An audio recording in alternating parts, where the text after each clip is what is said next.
good thing.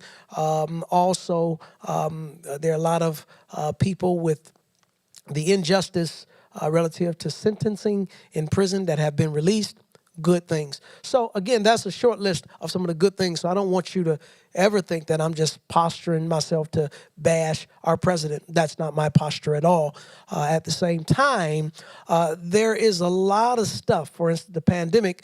I don't feel like he's done a great job. When you have information as far back as I had the information in what was it, around Thanksgiving. I had the information in November of last year that there's a virus over in China and it's spreading like crazy. Why? Because I was posturing myself to make moves in the stock market. That's how could I, a civilian, I'm checking out Apple stock. I see it going up and down and it's going crazy. What's going on? Did a little reconnaissance, find out, oh, Wuhan, China's got a virus and they're shutting down. They shutting, and this affected the stock. So if I got that information, I'm a civilian in what is it?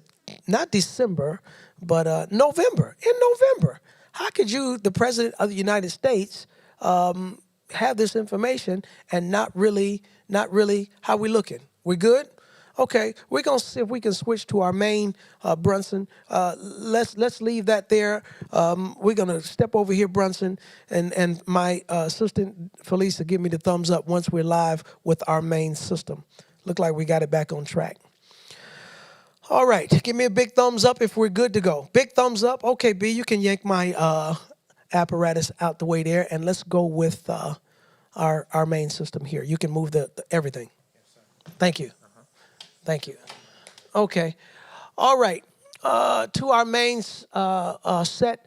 Thank you. Our assistant has been diligently working to try to bring us live on set. But let's get right back into the conversation again. I'm Bishop Clark. This is the Bishop Clark Show. We had some technical difficulties, but we are live and we are going forward. Share, like. Our subject matter, the 2020 presidential debate. Brunson's going to join me on the platform and get in the conversation. Walk way around if you don't mind. Get in the conversation just a little bit on today. But as I started out, President Trump has done a lot of good things for our country. At the same time, there are a lot of things that are also pros and cons, and I'm sort of highlighting those that have stood out to me. We talked about the good he's done with our international trade. We've talked about the good he's done with releasing prisoners that have been unjustly sentenced. We talked about the good that he's done with the tax code. Some good things. On the cons, it looks like he seems to ignite controversy. It seems to, there's good on both sides. That kind of very good people on both sides. When you have people that are white supremacists, and these, matter of fact, even last night, he was challenged to speak out against them. And rather than speak out against them, almost like their commander, their leader, he says, all right, y'all step back and stay ready. I forget that. Stand by, step back and stand by. Stand down and stand by, I think were his words. But it was not a condemning of these ideas that are tearing our country apart. They're very bad. That would feed into the thoughts of Mr. Trump as a racist. It would feed into those thoughts. Not only that, but again, he seemed to be very combative throughout the debate. On yesterday, we also saw former Vice President Joe Biden become combative as well. But again, it seemed like he was baited in. He couldn't get a word in edgewise, so he's baited in, and the next thing you know it, he's in the mud pit throwing mud as well. With that, it was just a big disappointment. Now, my overall take was former Vice President Joe Biden did get a chance to lay out some of his strategies, lay out some of his plans, lay out some of his visions. If I was president, A, B, C, D, F, G, A, B, C, D, F, G. There were attacks from both sides, more from President Trump, than Joe Biden. Some of the unfair attacking the man's family. It's just we're trying to figure out who needs to be president. And I was very impressed by the way former Vice President Joe Biden spent it and said, you know what? Here we are fighting with each other's family, your family, my family. It's not about our family.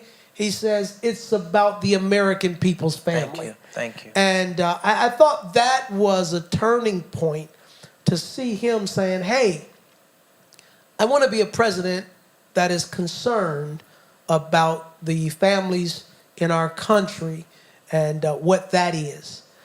Because the tenor, again, I don't like or dislike one for, I guess I have my own opinions, but I'm not trying to push you one way or the other way. It just seems like, and I was able to see myself a little bit. I was able to see myself because I turn everything into a financial conversation. When I'm dealing with my family, my wife, we're dealing with what we're dealing with. And, with me, the bottom line is economics, it's resources, it's capital, it's money, and that could be a real deal. And I saw the same thing with President Trump. It's like everything came down to money. Why do you open the schools? Money. Why do we get the economy going? It's money. Why are we going forward in the middle of a COVID? It's money. And I have to say, I understand. And part of the reason I understand is because I have traveled abroad. I have been to indigent areas in America.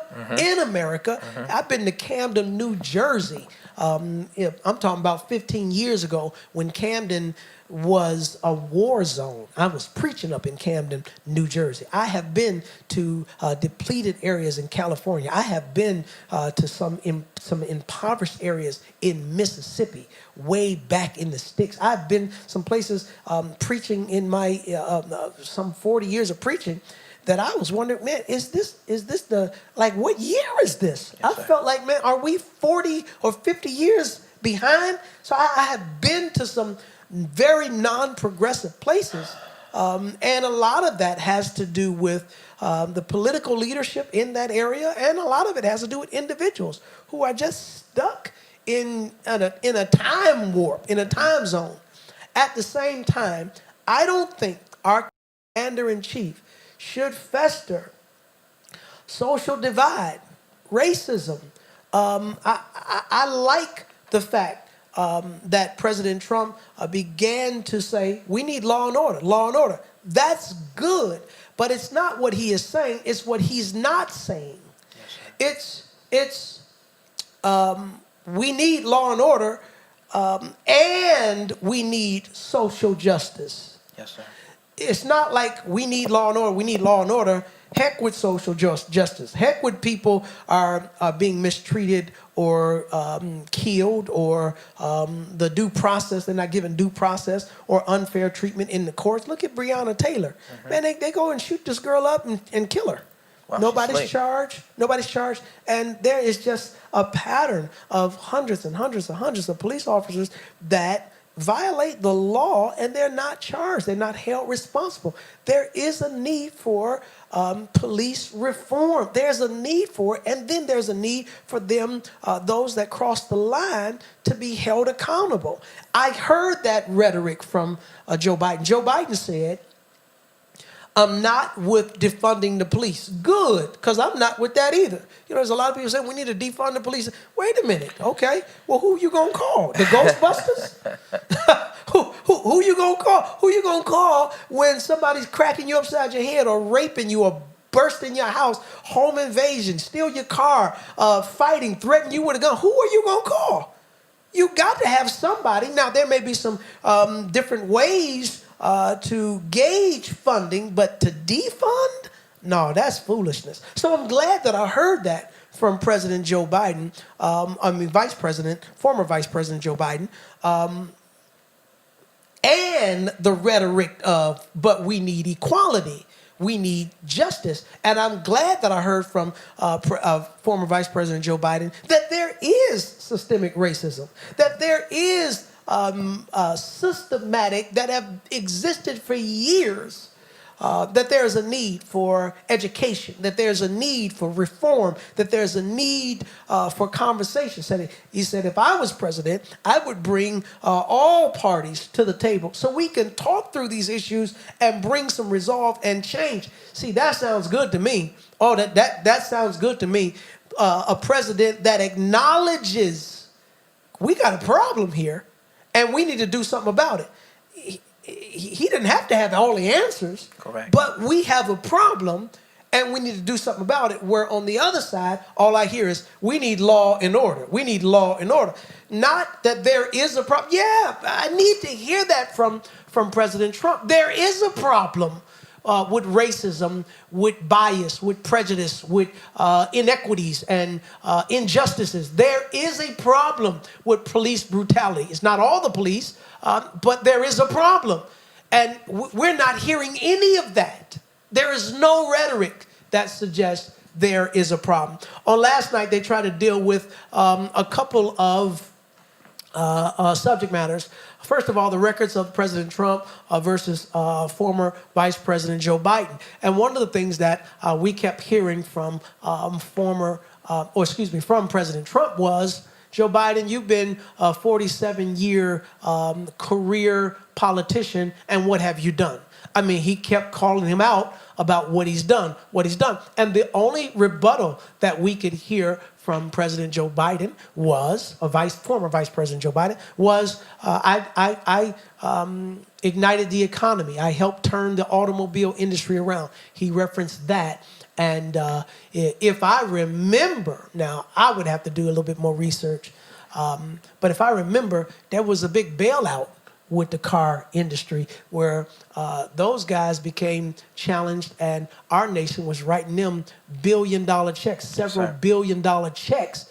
Well, I don't know if that would, if you write me a couple $100 million, I can turn some things around too. Turn a lot of things around. Yes, sir. So, I have my challenges with that, and that's a valid point. Okay, former Vice President Joe Biden, you've been a career politician for 47 years. Put your stuff on the table. Let's see what you've done. I like that. That was a good line of challenge coming from our president.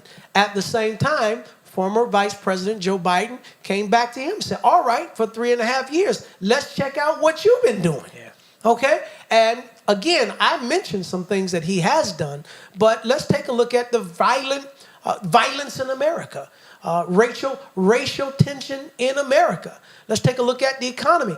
And he began to say how President Trump has taunting this great economy. He said, well, that was on track from the Obama era, that a lot of the things that President Trump has done has really been, it's just building on the momentum